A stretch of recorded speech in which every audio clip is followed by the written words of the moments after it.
Friends, welcome back to our YouTube channel.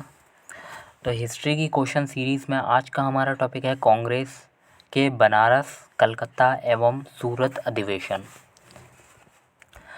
तो कांग्रेस के जो ये अधिवेशन है इनको हम देख लेते हैं। 1905 में बनारस अधिवेशन, इसके अध्यक्ष थे गोपाल कृष्ण गोखले।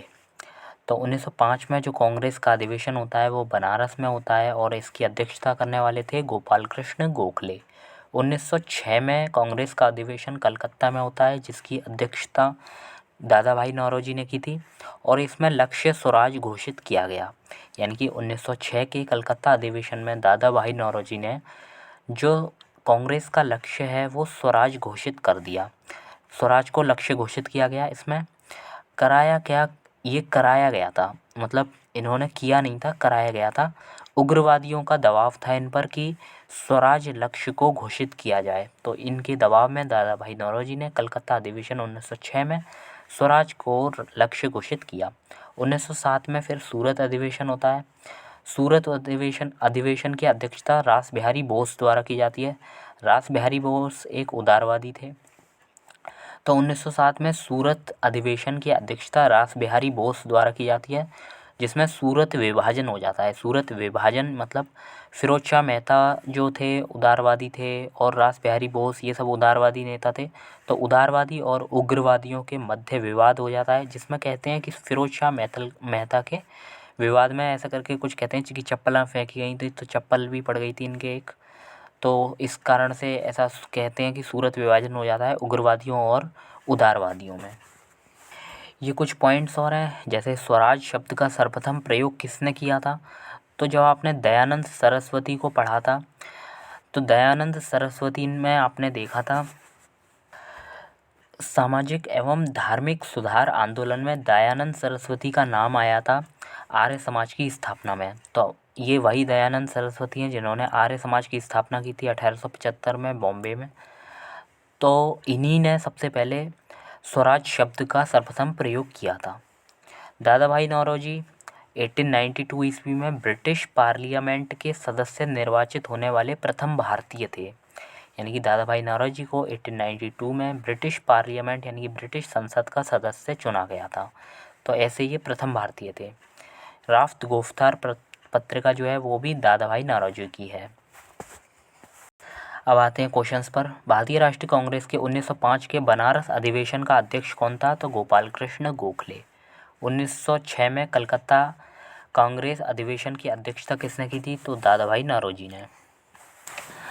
अब ये कथन दिया गया है कि 18 वर्ष की आयु में स्नातक यानी कि ग्रेजुएट, 20 वर्ष की आयु में प्रोफेसर और सुधारक के सह संपादक बन गए थे ये।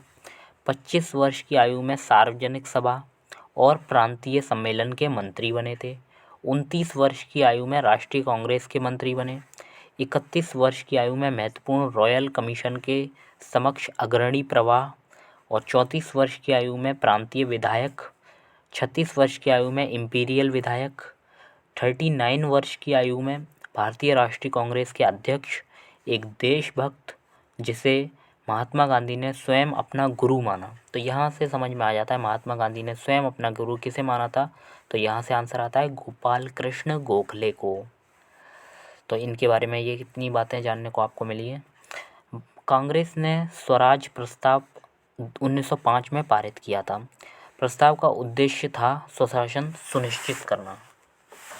तो कांग्रेस ने स्वराज प्रस्ताव 1905 में पारित किया था और प्रस्ताव का उद्देश्य क्या था कि स्वशासन सुनिश्चित करना, क्योंकि स्वराज का मतलब यही है कि स्वशासन, हमारे हाथों में शासन आए, तो ये सुनिश्चित किया जाए। स्वराज को बतौर राष्ट्रीय मांग के रूप में सर्वप्रथम किसने रखा था। तो स्वराज को अगर बतौर राष्ट्रीय मांग के रूप में देखा जाए तो दादा भाई नौरोजी ने 1906 के कलकत्ता अधिवेशन में रखा था। कांग्रेस के मंच से भारतीय राष्ट्रीय कांग्रेस के जिस अधिवेशन में प्रथम बार स्वराज शब्द व्यक्त किया गया था वो कलकत्ता अधिवेशन 1906, क्योंकि कलकत्ता अधिवेशन 1906 में ही भारतीय राष्ट्रीय कांग्रेस द्वारा स्वराज लक्ष्य घोषित किया गया था। स्वराज शब्द का प्रयोग सर्वप्रथम किसने किया था। तो दयानंद सरस्वती ने स्वराज शब्द का सर्वप्रथम प्रयोग किया था। भारत में ग्रैंड ओल्ड मैन की संज्ञा किसे दी गई। तो दादा भाई नौरोजी को ग्रैंड ओल्ड मैन कहा गया। दादा भाई नौरोजी के विषय में सत्य कथन क्या है, तो poverty and un British rule in India पुस्तक लिखी थी। तो poverty and un British rule in India दादा भाई नौरोजी की पुस्तक है। गुजराती प्रोफेसर के रूप में यूनिवर्सिटी कॉलेज लंदन में कार्य किया था इन्होंने। तो यूनिवर्सिटी कॉलेज लंदन में गुजराती प्रोफेसर के रूप में भी कार्य किया था उन्होंने, और बम्बई में महिला शिक्षा की नींव रखी थी। तो दादा भाई नौरोजी जो थे उन्होंने poverty and un British rule in India book भी लिखी थी। गुजराती प्रोफेसर के रूप में यूनिवर्सिटी कॉलेज लंदन में काम किया था। तो यूनिवर्सिटी कॉलेज लंदन में ये गुजराती प्रोफेसर थे, और बम्बई में महिला शिक्षा की नींव भी रखी थी। नेक्स्ट है दादा भाई नौरोजी के विषय में सत्य कथन दोबारा से छांटने हैं हमें। तो वह पहले भारतीय थे जो एल्फिंस्टन कॉलेज मुंबई में गणित एवं भौतिकी के प्रोफेसर नियुक्त हुए थे। तो एल्फिंस्टन कॉलेज बम्बई में गणित और भौतिकी यानी कि फिजिक्स के प्रोफेसर नियुक्त हुए थे ये। तो ये पहले भारतीय थे ऐसे। 1892 में इन्हें ब्रिटिश पार्लियामेंट का सदस्य भी निर्वाचित किया गया था, और उन्होंने गुजराती पत्रिका राफ्त गोफ्तार का भी आरंभ किया था। तो राफ्त गोफ्तार किसकी है, दादा भाई नौरोजी की। नेक्स्ट है ब्रिटिश पार्लियामेंट में चुना जाने वाला प्रथम भारतीय कौन था। तो ब्रिटिश पार्लियामेंट में चुने जाने वाले प्रथम भारतीय दादा भाई नौरोजी थे, जिसे 1892 में ब्रिटिश पार्लियामेंट का सदस्य चुना गया था। 1892 नरम दल और गरम दल के रूप में भारतीय राष्ट्रीय कांग्रेस का विभाजन हुआ था, जिसे सूरत विभाजन के नाम से जाना जाता है। तो सूरत विभाजन कहाँ हुआ था, सूरत अधिवेशन 1907 में। 1907 के भारतीय राष्ट्रीय कांग्रेस के सूरत के वार्षिक अधिवेशन के अध्यक्ष कौन थे, तो रास बिहारी घोष। तो यहाँ से आप सही कर लेना, 1907 में जो सूरत का अधिवेशन होता है इसके अध्यक्ष रास बिहारी घोष थे। यहाँ बोस नहीं है, ये घोष है, रास बिहारी घोष। ओके। तो यहाँ से 1907 में भारतीय राष्ट्रीय कांग्रेस के जो सूरत का वार्षिक अधिवेशन था उसकी अध्यक्षता रास बिहारी घोष ने की थी। रास बिहारी बोस कौन थे, तो बोस आ जाए, रास बिहारी बोस, रास बिहारी बोस। तो बोस आपको याद है 1912 में जब हार्डिंग की रैली आ रही थी तो उस पर बम फेंका था, तो वो थे रास बिहारी बोस। नेक्स्ट है भारतीय राष्ट्रीय कांग्रेस के 1906 में विख्यात कलकत्ता अधिवेशन में 4 संकल्प पारित किए गए थे। तो 1906 का जो विख्यात कलकत्ता अधिवेशन था उसमें 4 संकल्प पारित किए गए थे। सूरत में 1907 में हुए कांग्रेस के अगले अधिवेशन में इन 4 संकल्पों को स्वीकार करने अथवा उन्हें अस्वीकृत करने के प्रश्न पर कांग्रेस में विभाजन हो गया। तो एक संकल्प जो इन चारों में नहीं था तो वो था बंगाल विभाजन को रद्द करना। तो ये कोई संकल्प नहीं था बंगाल विभाजन को रद्द करना। 4 संकल्प कौन से थे, तो 4 जो संकल्प थे उनमें आपने नाम देखा होगा कि स्वराज, फिर तो इनमें जो 4 संकल्प थे वो थे स्वराज, स्वशासन, राष्ट्रीय शिक्षा और बहिष्कार। ये सब हम पहले ही पढ़ चुके हैं, तो प्रीवियस वीडियोस देखना, बहुत हेल्प मिलेगी आपको अगर नहीं समझ में आया तो। 20वीं सदी के प्रारंभिक वर्षों में कांग्रेस का विभाजन की प्रक्रिया शुरू हुई। तो कांग्रेस आंदोलन की रणनीतियों पर, कांग्रेस आंदोलन के उद्देश्यों पर, कांग्रेस आंदोलन में लोगों की भागीदारी पर, तो इन कारणों से 20वीं शताब्दी के प्रारंभ में ही कांग्रेस में विभाजन की प्रक्रिया शुरू हो गई थी। तो कांग्रेस की आंदोलन की रणनीतियाँ अलग थीं, क्योंकि नरम दल अलग काम करता था और गरम दल की रणनीति अलग थी। कांग्रेस अधिवेशन के उद्देश्य भी अलग थे दोनों के, और कांग्रेस अधिवेशन में लोगों की भागीदारी, तो ये सब कारण थे विभाजन के। भारतीय राष्ट्रीय कांग्रेस का प्रथम विभाजन 1907 में हुआ था, जिसे सूरत विभाजन के नाम से जाना जाता है। सूरत विभाजन का नेतृत्व तिलक ने किया था, बाल गंगाधर तिलक ने सूरत विभाजन का नेतृत्व किया था, बाल गंगाधर तिलक ने। 1907 में सूरत में भारतीय राष्ट्रीय कांग्रेस का विभाजन का मुख्य कारण क्या था, तो अंग्रेजी सरकार के साथ नरमपंथियों की वार्ता करने की क्षमता के बारे में चरमपंथियों में विश्वास का अभाव था। यानी कि जो उदारवादी थे वो अंग्रेजी सरकार के साथ जिस तरह बात करते थे तो उसमें जो उग्रवादी थे उनका विश्वास नहीं था, उग्रवादियों का विश्वास नहीं था कि ये जो इससे बात करते हैं इससे स्वराज हमें कभी नहीं मिल पाएगा। नेक्स्ट जो टॉपिक है हमारा मुस्लिम लीग का गठन 1906। तो हम मुस्लिम लीग पढ़ने जा रहे हैं, तो यहाँ से देख लेते हैं। तो मुस्लिम लीग जो है ज़रूरत क्यों पड़ी थी? तो 1905 में जब बंगाल विभाजन हुआ था तब मुस्लिम लीग की ज़रूरत पड़ी थी। प्रारूप कैसे बना इसका? तो 1 अक्टूबर 1906 को मुसलमानों का एक प्रतिनिधि मंडल आगा खां के नेतृत्व में शिमला में लॉर्ड मिंटो से मिलता है और पृथक निर्वाचक मंडल की बात कहता है। तो यहाँ से याद रखना है, अक्टूबर 1906 की बात है ये। तो मुसलमानों का एक प्रतिनिधित्व आगा खां के नेतृत्व में ये शिमला में मिलता है लॉर्ड मिंटो से। लॉर्ड मिंटो उस समय वायसराय थे, तो लॉर्ड मिंटो से मिलता है और पृथक निर्वाचक मंडल की बात कहता है। ठीक अक्टूबर में जब ये मुलाकात होती है और दिसंबर 1906 में ढाका के नवाब सलीमुल्लाह खां के नेतृत्व में ढाका में मुस्लिम लीग की स्थापना हो जाती है। तो मुस्लिम लीग की स्थापना ढाका में हुई और सलीमुल्लाह खां के नेतृत्व में हुई दिसंबर 1906 में। जो 30 दिसंबर 1906 को स्थापना हुई है मुस्लिम लीग की, तो इसके अधिवेशन या सम्मेलन की अध्यक्षता बकार उल मुश्ताक हुसैन द्वारा की जाती है। बकार उल मुश्ताक हुसैन। हालांकि ये कोई संवैधानिक अधिवेशन या फिर सम्मेलन नहीं था, क्योंकि ये इनफॉर्मल कह सकते हैं एक तरीके से, क्योंकि जब अभी मुस्लिम लीग की स्थापना हुई है, इसका कोई संविधान नहीं बना है, तो अधिवेशन को ऐसे ही माना जाएगा। तो बकार उल मुश्ताक हुसैन द्वारा इस अधिवेशन की अध्यक्षता की गई। 1907 में जब मुस्लिम लीग 1906 में बन गया, उसके बाद 1907 में मुस्लिम लीग का संविधान कराची अधिवेशन में तैयार होता है। तो हम कह सकते हैं कि कराची अधिवेशन में मुस्लिम लीग का संविधान 1907 में तैयार होता है। इस आधार पर, संविधान के आधार पर अगर देखा जाए तो इसका पहला अधिवेशन अमृतसर में होता है, जिसकी अध्यक्षता आगा खां ने की थी।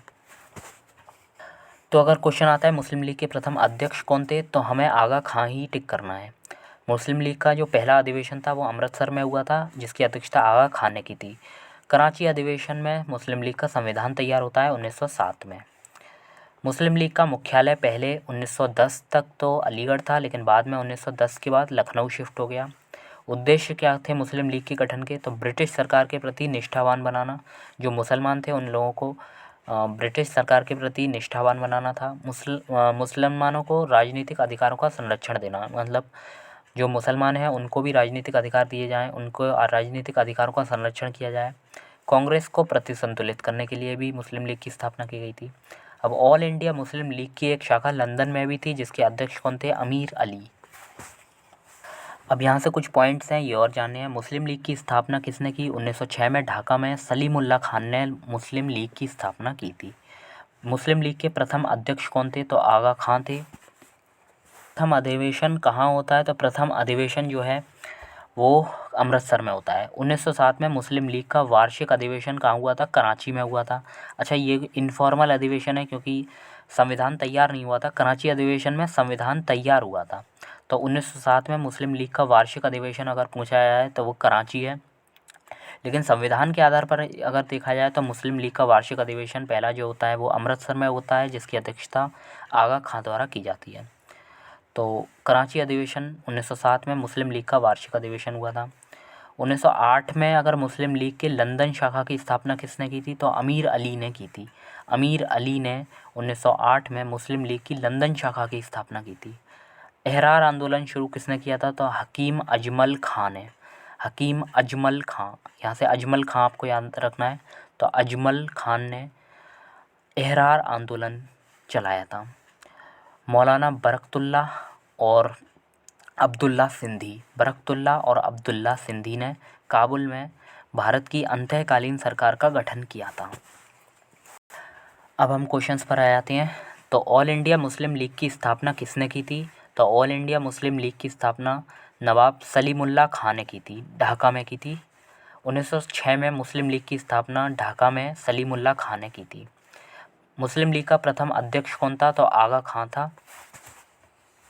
संविधान के आधार पर अगर इसका पहला अधिवेशन देखा जाए तो अमृतसर में हुआ था, जिसकी अध्यक्षता आगा खां ने की थी। तो पहला अध्यक्ष आगा खां को ही माना जाएगा। लेकिन 1907 में अगर मुस्लिम लीग का अधिवेशन पूछा जाए तो वो कराची में हुआ था। तो मुस्लिम लीग की स्थापना ढाका में हुई थी, सलीमुल्लाह खां ने की थी, प्रथम अध्यक्ष आगा खां था। 1907 में मुस्लिम लीग का वार्षिक अधिवेशन कहाँ हुआ था? तो कराची में हुआ था। 1907 का जो वार्षिक अधिवेशन है वो कराची में हुआ था। लीग ने कांग्रेस के मुस्लिम जनता के साथ मिलकर उद्देश्य पूर्ति लगाने के अधिकार को मानने से मना कर दिया था। सही बात है ये कि मुस्लिम लीग ने जो कांग्रेस के मुस्लिम जनता के साथ मिलकर उद्देश्य पूर्ति में लगाने के अधिकार को मानने से इनकार कर दिया था। वैसा अधिकार अकेली मुस्लिम लीग का ही था क्या? गलत, ये बिल्कुल गलत है कि और जो मुसलमान थे उन्हें भी अधिकार था अपने उद्देश्य पूर्ति में अधिकार को मानना।